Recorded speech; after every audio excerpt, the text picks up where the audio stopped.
இப்போ லவ் மேரேஜா நீங்க அரேஞ்ச் மேரேஜா? Arrange marriage. அரேஞ்ச் மேரேஜ்ல வந்து லவ் இருக்கா? அப்படியெல்லாம் இல்லவே இல்லை. மேரேஜே லவ் இல்லை. அப்போ அரேஞ்ச் மேரேஜ் லவ் இருக்குமா? ஆக்சுவலாக அரேஞ்ச் மேரேஜ் லவ் இருக்கு. எதில் லவ் வரும்னா ஃபுட்டில் வரும், அவங்க பண்ணுற செலவு மேலே வரும், ஹேண்ட்பேக் மேலே வரும், ஓகே காஸ்மெட்டிக்ஸில் வரும், ட்ரெஸ்ஸஸில் வரும். ஆனால் அவர் மேலே மட்டும் வராது, அவ்வளோதான். ஏன் அதுதான் ஏன்? ஏன்னா அவர் காசு கொடுக்குறாரு, அவ்வளோதான். ஒரு ஹஸ்பண்ட் வந்து பே பண்றது மட்டும் தான் ஹஸ்பண்டா? இல்லை, நீங்கள் தப்பாக நினைக்கிறீங்க நான் சொல்றது. அப்படி கிடையாது. அரேஞ்ச் மேரேஜ் வந்து இட்ஸ் லைக் ஒரு ஒரு understanding, not a love. Understanding வேற, லவ் வேற. நீ என்ன வேணாலும் பண்ணிக்கோ, நான் வந்து டாலரேட் பண்ணிப்பேன் அப்படிங்கிறது வந்து லவ்.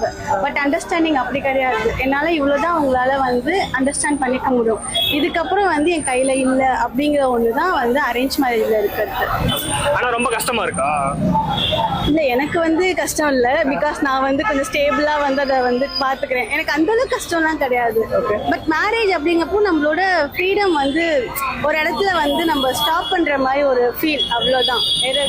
ஏன் அந்த மாதிரி நடக்குதுன்னு நினைக்கிறீங்க இந்த ஜென்ரேஷன்ல கூடவா? இல்லை, எல்லா ஜென்ரேஷன்லுமே அது நடக்கும் இல்ல.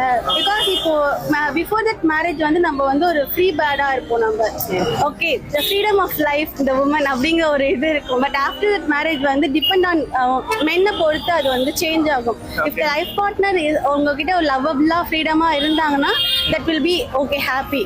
பட் அகெயின் ஒரு நோட்டோரியலா இருந்தாங்க அப்படின்னா இட்ஸ் வெரி டிஃபிகல்ட் டு அப்படிங்கிற மாதிரி தான் இருக்கும்.